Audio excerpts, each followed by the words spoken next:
అదొక సాధారణ మధ్యతరగతి కుటుంబం. డబ్బు లేనిదే ఇల్లు గడవదు. తన పేరే యువ. తనకు మంచి ఉద్యోగం వచ్చింది కాని తనల్ని పంపడానికి కావలసిన డబ్బులు లేవు. వాళ్ళ నాన్న ఒక సాధారణ కూలి. అమ్మ ఇంట్లోనే పనిచేస్తూ ఉంటుంది. ఎలాగో అప్పు చేసి తన కొడుకును పంపిస్తాడు విదేశానికి.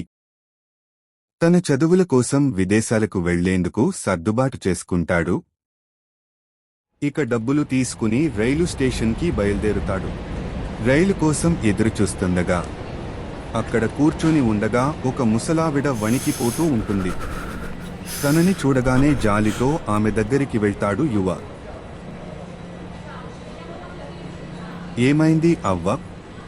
జ్వరంగా ఉన్నట్టు ఉంది, ఏదైనా తిన్నారా? లేదు బాబు, నాకు ఎవరు లేరు, నేను ఇక్కడే ఉంటాను, ఎందుకో నీరసంగా ఉంది. సరే పదండి అమ్మా, నేను ఏదైనా తినిపిస్తాను. ఇదిగో అవ్వ, తాగండి. ఈ డబ్బు ఉంచండి అవ్వ, దేనికైనా అవసరం. చల్లగా ఉండు బాబు.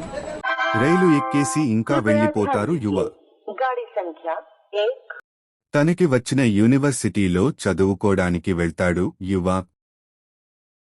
తరువాత తన జీవితం ఎలా ఉండబోతుంది? Please do like, share and subscribe my channel.